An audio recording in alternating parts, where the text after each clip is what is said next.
श्री वल्लभाधीश की जय, श्री गुसाई जी परम दयाल की जय, श्याम सुंदर श्री अमने महाराणी की जय, हरिराय महाप्रभु की जय, ગોકુલ નાથ કી જય.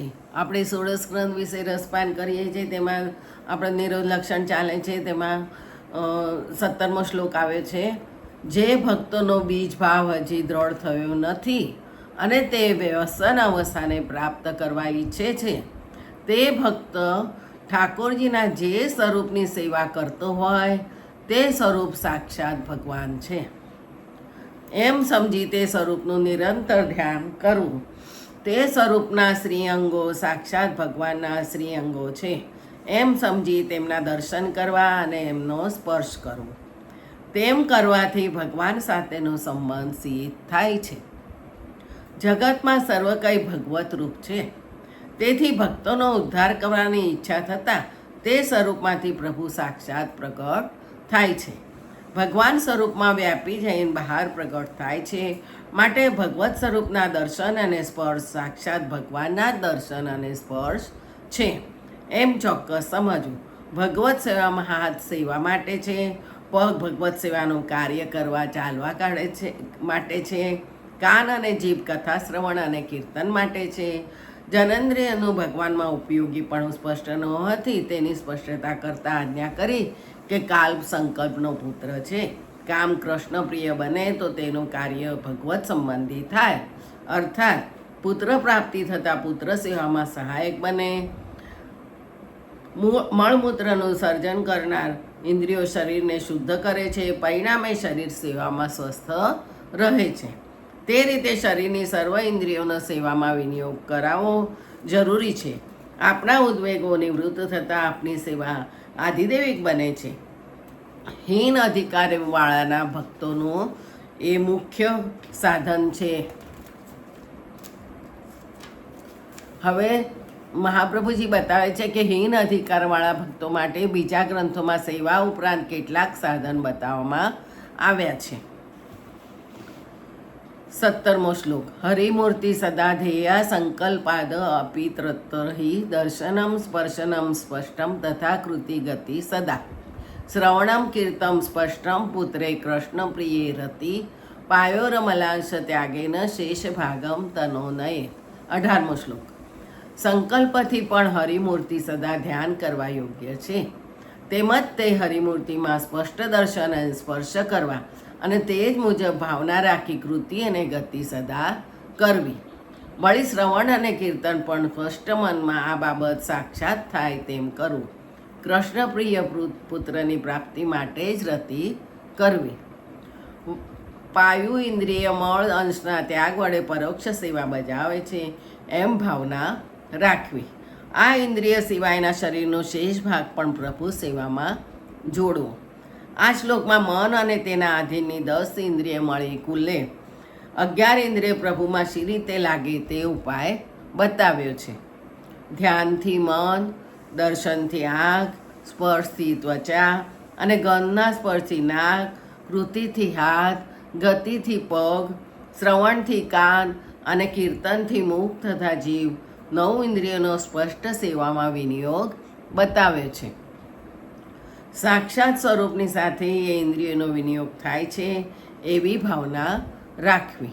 હવે 2 ઇન્દ્રિયો બાબત કહે છે, તેમાં ગુહેન્દ્ર માટે આજ્ઞા કરે છે કે કૃષ્ણને પ્રિય એવા પુત્રની પ્રાપ્તિ માટે સ્વધર્મથી સ્વકીયા સ્ત્રી સાથે રતિ કરવી, વિષય ભોગ માટે નહીં. સંન્યાસ નિર્ણયમાં સ્પષ્ટ આજ્ઞા છે કે વિષયાવેશવાળા દેહમાં હરિનો આવેશ સર્વતા થતો નથી. પાયુ એટલે ગુદા ઇન્દ્રિય મળ અંશનો ત્યાગ કરી તે સિવાયના શરીરનો બાકીનો ભાગ તેને પોષણ કરતી દરેક વસ્તુને પ્રભુ સેવામાં ઉપયોગી થવાનું કાર્ય કરે છે. ઉપર પ્રમાણે ઇન્દ્રિયો સિવાય પેટ, મસ્તક, છાતી વગેરે શરીરના બીજા અવયવો પણ પ્રભુપરાયણ ઇન્દ્રિયોને મદદ કરતા થાય છે તથા દંડવતાદિ દ્વારા પ્રભુ સેવામાં ઉપયોગી થાય છે એવી ભાવના કરવી. હવે 19મો શ્લોક. યસ્ય વા ભગવત કાર્ય યદા સ્પષ્ટમ ન દ્રશ્યતે તદા વિનિગ્રહસ્તસ્ય કર્તવ્યમ ઇતિ નિશ્ચય.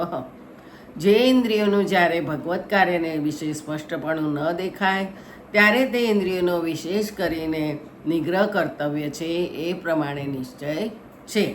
જ્યારે ઇન્દ્રિયો સ્પષ્ટ રીતે પ્રભુમાં જોડાયેલી રહે ત્યારે જ પ્રપંચની વિસ્મૃતિ થાય છે.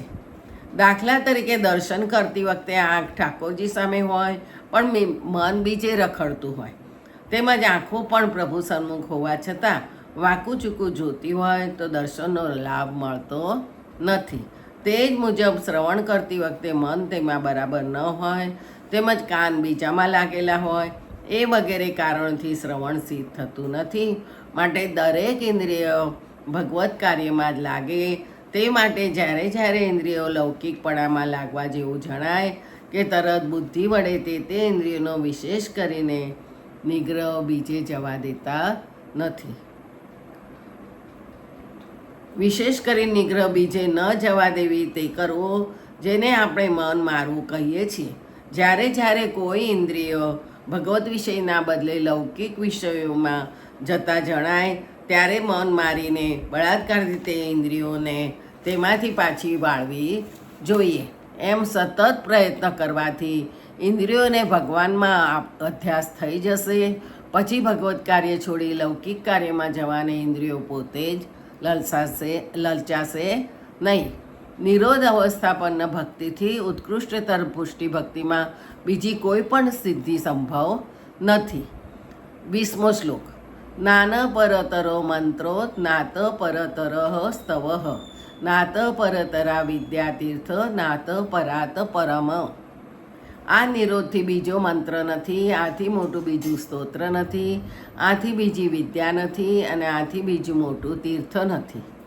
નિરોધની બરોબરી કોઈ મંત્રથી, સ્તુતિથી, કોઈ વિદ્યાથી કે કોઈ તીર્થથી થઈ શકતી નથી. નિરોધ જ સર્વોત્તમ છે. સારાંશ. નિરોધની વ્યાખ્યા પ્રપંચમાંથી ચિત્ત નીકળી પ્રભુમાં લાગે તે. નિરોધની પ્રથમ દશા અવિદ્યાની નિવૃત્તિ થઈ સ્વરૂપ જ્ઞાન થવાથી હું પ્રભુનો દાસ છું છતાં મને પ્રભુથી વિયોગ થયો છે એમ સમજવામાં આવે છે. જેવી રીતે અંતઃકરણમાં દુઃખ થાય છે, સાધન મોટાઓની કૃપા વડે ભગવાન દયા કરે ત્યાં સુધી ભગવાનના ગુણોનું શ્રવણ અને કીર્તન કરવું જોઈએ. નિરોધની મધ્યમ દશા નિરોધની પ્રથમ દશામાં અંતઃકરણમાં વિયોગમાં થયેલા તાપ કેલશથી અંતઃકરણમાં તમામ દોષ નાશ પામે છે અને પ્રભુમાં આસક્તિ થાય છે, જેથી પ્રભુની લીલાનો અનુભવ કરતાં કરતાં ભગવત સાક્ષાત્કાર થાય છે. સાધન પ્રભુના ગુણગાનમાં જે આસક્તિવાળું મન પ્રભુની પ્રાપ્તિ સારું મહાકલેશ પામે છે ત્યારે હૃદયમાં બિરાજતા પ્રભુ બહાર પ્રગટ થઈ દર્શન આપે છે.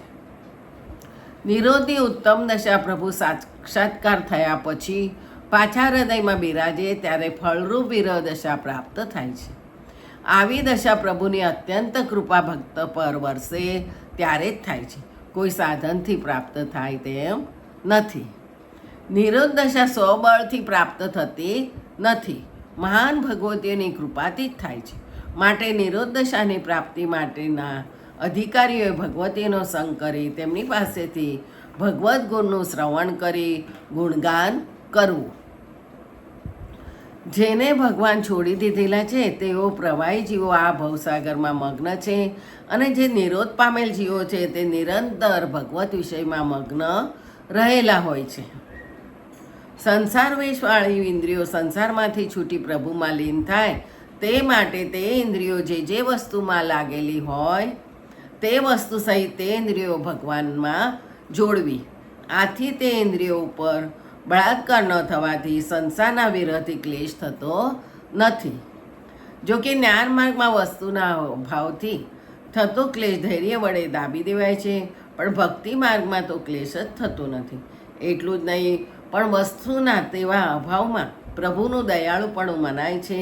એ રીતે ભક્તિનું ઉત્કૃષ્ટપણું પણ છે. મન સહિત સર્વ ઇન્દ્રિયો પ્રભુમાં લાગે તો જ નિરોધની પ્રાપ્તિ થવા માટે તે દરેકને પ્રભુ કાર્યમાં જોડવા પડે. ધ્યાનથી મન, દર્શન વડે આંખ, સ્પર્શ વડે ત્વચા, પ્રસાદી વસ્તુના ગંધના સ્પર્શથી નાક, કૃતિથી હાથ, ગતિથી પગ, શ્રવણથી કાન, કીર્તનથી મુખ અને જીભ એ રીતે 9 ઇન્દ્રિયોને સેવામાં પ્રત્યક્ષ સંબંધ થાય તેમ છે. અને ગુહેન્દ્રી માટે આજ્ઞા કરી છે કે કૃષ્ણને પ્રિય એવા પુત્રની પુત્રભાવ પુત્ર વગર સંભવતો નથી. પ્રાપ્તિ માટે જ સ્વધર્મથી સ્વકીય સ્ત્રી સાથે રતિ કરવી, વિષય ભોગ માટે નહીં જ. પાયું એટલે ગુદા, ઇન્દ્રિય મળ અંશનો ત્યાગ કરી શરીરનો બાકીનો ભાગ ભગવત સેવામાં ઉપયોગી થવાનું કાર્ય કરે છે. એ રીતે 2 ઇન્દ્રિય પરોક્ષ રીતે સેવા બજાવે છે. એમ 11 ઇન્દ્રિયો પોતાનું કાર્ય સ્પષ્ટ રીતે ન કરે તો તેનો બળાત્કાર નિગ્રહ કરવો. નિરોધથી બીજો મોટો મંત્ર નથી, આથી મોટું કોઈ સ્તોત્ર નથી, આથી બીજી કોઈ મોટી વિદ્યા નથી, કોઈ મોટું તીર્થ નથી. નિરોધ જ સર્વોપરી છે. અહીંયા નિરોધ લક્ષણ આજે પૂરું થાય છે. કાલે સેવાફલમ લઈશું. જય શ્રી ગોખલેશ.